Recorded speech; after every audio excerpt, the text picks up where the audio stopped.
Hi, it's Dwyer, dwyervip.com for NFL picks. Remember, the opinion you should follow should be your own. Just consider this video to be a second opinion from a complete stranger online. Let's do forensics on my own picks. This week snapped a 4-week winning streak for me. I went 2-2. I hit on the Patriots laying 9 at Dallas. Right? In my opinion, it might be over for the Dallas Cowboys, who are considering changing quarterbacks. Understand, if they move to Matt Castle, right? Matt Castle has very little experience in the Cowboy system. I do believe Matt Castle is a better quarterback than Whedon. I also hit on Tampa Bay laying 2.5 points versus Jacksonville. Take a look at that box score. Doug Martin was dominant. Let's talk about the 2 picks I missed on. In fact, let's focus on those picks. No reason to explain the winners. I took the New York Giants, laying 7 points versus the Niners. I also took the under 43.5 in that game. I lost on both. Let me just say bluntly, I was surprised by Colin Kaepernick's ability to pass against the New York Giant defense. Kaepernick was coming off a game where the Niner offense only scored 3 points. I thought the bright lights of the Big Apple, I thought a Giant team on a winning streak was going to be too much for him. Instead, Kaepernick went out, did not throw an interception, threw for more than 250 yards. That surprised me. Anquan Bolden also surprised me with more than 100 yards receiving on 8 receptions. Just understand, though, that while the final score was close, while the Giants needed that last drive to win the game, the Giants had 8 more first downs than the Niners. The Giants had over 500 yards of total offense. The Giants had over 440 passing yards in the game. Nonetheless, it's a loss for me, so I was 500 on the week at 2-2. Let's talk about some other things that stood out to me. Understand this is really intended for gamblers, right? People looking for an edge on the casino. I understand some of the things that I'm about to say are going to be controversial to many fans out there, right? I'm not trying to fit in with the mainstream. I'm trying to get an edge on the mainstream. In my opinion right now, and I encourage you to dig deeply into the box score, the Denver Broncos, with Peyton Manning at quarterback, have a crisis at that position. Right? They played the Raiders this week. Now understand, the Raiders, and I'll be charitable here, in my opinion, have a below average defense. Right? What I want you to do is to just research the Raider defense. But understand, Peyton Manning can no longer make all of the throws. Right? His arm has really suffered a collapse of arm strength. Right? Demaryius Thomas is making as much money as Des Bryant. He's being ignored. He's being neglected. He's being underused in the Denver Bronco offense. Right? Now, the Broncos won the game. They scored a whopping 16 points against the Oakland Raiders. Understand, they only had 15 first downs in the game. Peyton Manning had less than 300 passing yards. I encourage you to look at the ball distribution. Emmanuel Sanders had a good day. Nobody else did. Right? The offense is struggling. Now, just understand that against the Raiders, it didn't matter that much. It would matter a lot if they're playing the elite teams in the conference. Right? You saw how much it mattered last year in the playoffs against the Indianapolis Colts, who went to Denver and shut down the Bronco offense. Now, Peyton Manning has a pretty good backup, Brock Osweiler. What I want people to do, too, is just to consider the history of John Elway, his boss. Right? John Elway had a quarterback, Tim Tebow, who made the playoffs, who won a playoff game. And Elway decided he didn't want Tebow on the team, not even as a backup. Right? Tebow leaves the team, joins another team without a guarantee of being a starter. Understand, last year, John Elway had John Fox, a coach who made the playoffs. Understand, the Broncos hosted a playoff game last year. And of course, Elway decided to part ways with John Fox. Elway's not afraid to get rid of guys who have had some success as Broncos. Right now, I know the public is thinking of Peyton Manning from several years ago, and they're saying, hey, who's better in the regular season than Peyton Manning? I'm just telling you that the Denver Bronco organization has higher hopes than simply making the playoffs. Right? Don't be surprised if something happens where Peyton Manning ultimately gets replaced. Right? I need to have you, forget this game.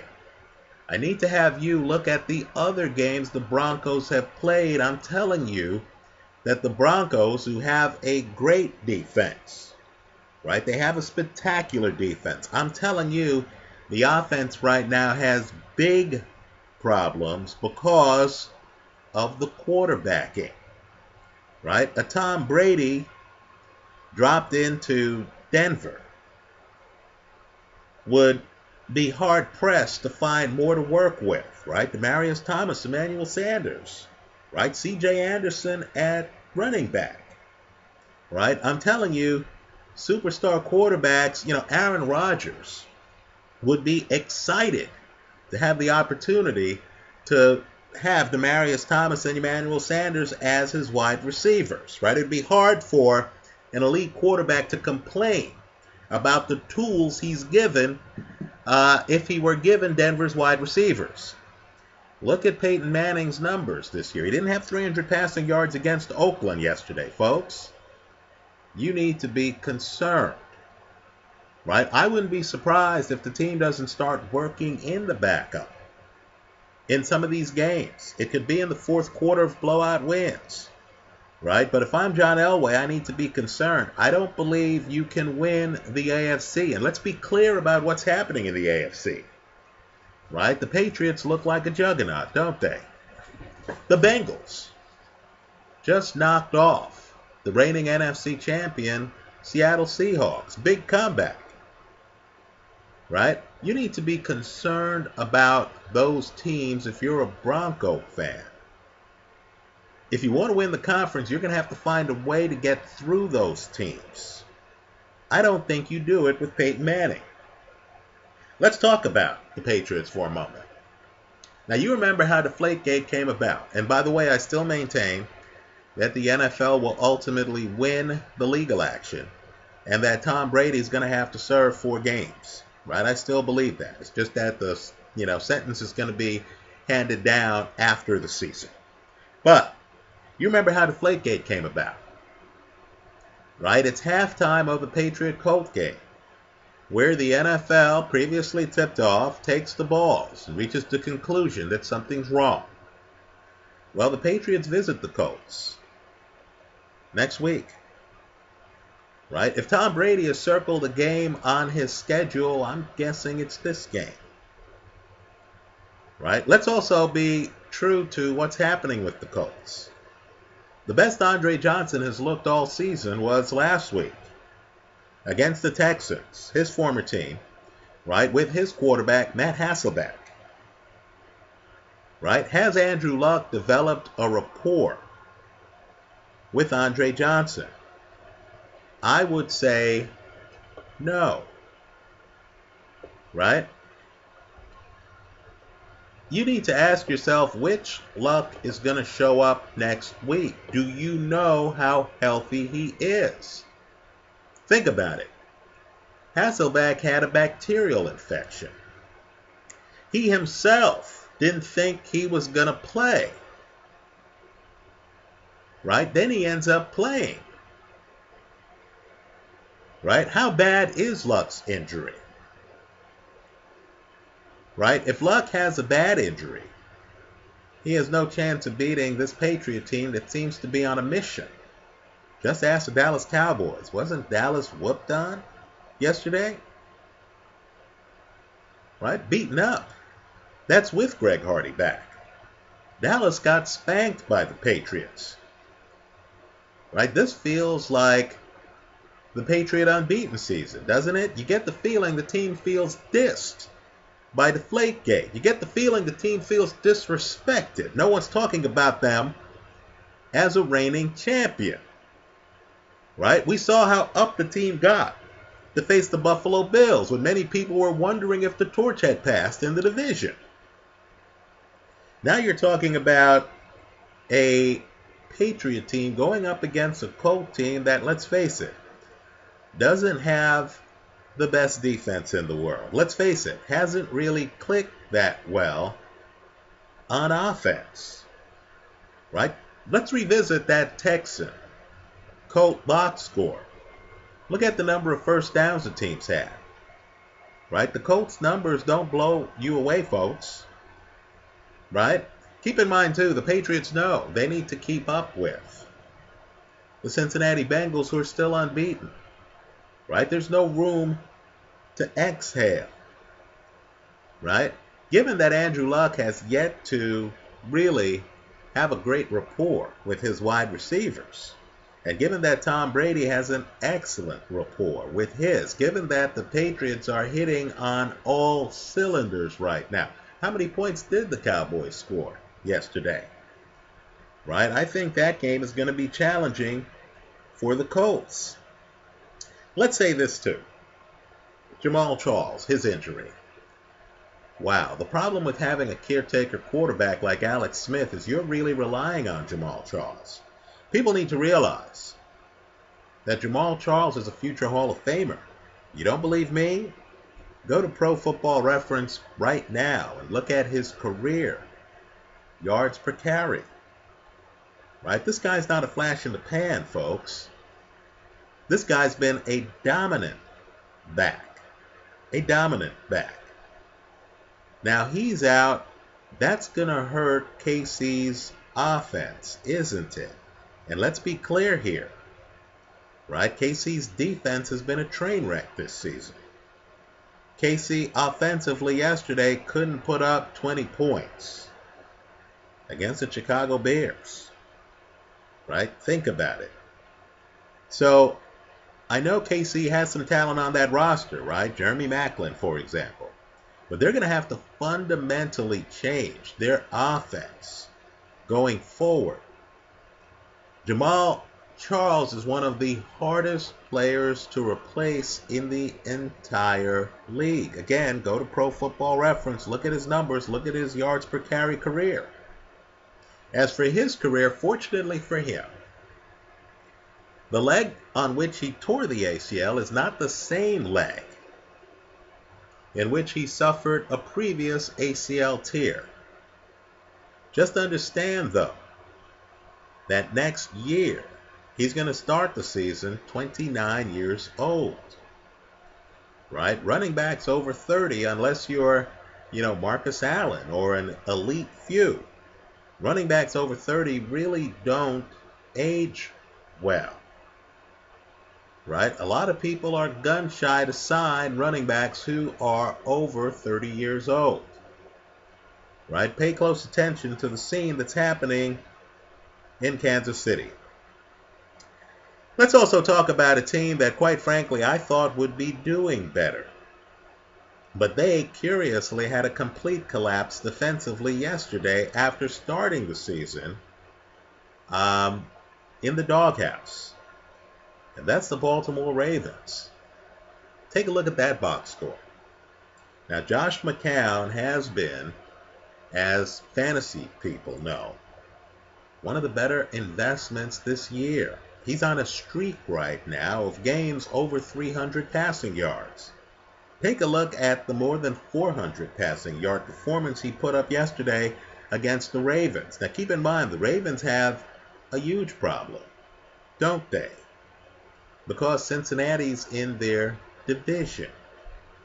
Right? By the way, if you're a Bengals fan, great win over Seattle. Great win. Next week is a real litmus test, right? Because Cincinnati is just now playing the tough teams in their schedule, right? Cincinnati is going to be on the road against the Bills. Now, interestingly enough, the Bill offense really struggled this week, right? Marvin Lewis, a defensive guy, the head coach of the Bengals, is going to have an opportunity to look at what worked against Tyrod Taylor, a guy who the league seems to be catching up with now after Taylor had a very fast start. If you're watching the AFC and you want to know who's going to get home field advantage and stuff like that, understand, at 5-0, the Bengals now have a greater than 90% chance, historically, of making the playoffs.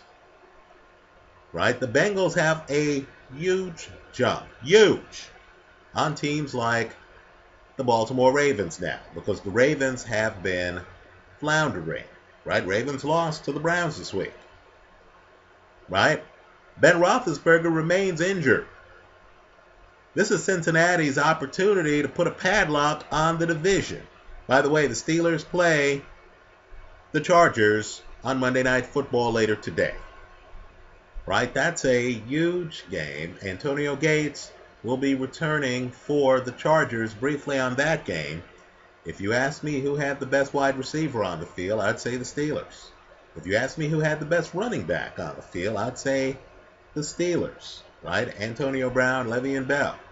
Take a look at D'Angelo Williams' numbers in a backup spot at running back for the Steelers, right? The weak link on the Steelers is Michael Vick, right? I do wonder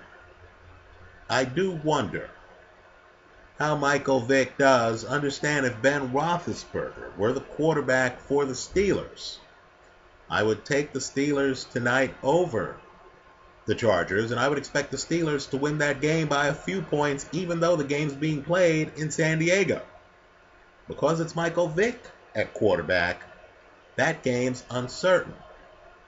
Let me say this about Seattle. Talk about giving away a game. Take a look at that box score. Look at what happened in the fourth quarter. That's embarrassing, folks. Now, next week they get to be back home. They have one of the biggest home field advantages in the league. They face a very one-dimensional Carolina Panther team. Right? Carolina is great running the football. You wonder about them passing the football. Here's the wrinkle, though. Doesn't Carolina have one of the best defenses in the National Football League? Take a look at the numbers. That's going to be a huge game this upcoming week. Anyway, those are my off-the-cuff comments. Let me hear yours. We're all trying to get an edge on the casino. I hope you leave your comments in the comment section to this video. Thanks for stopping by.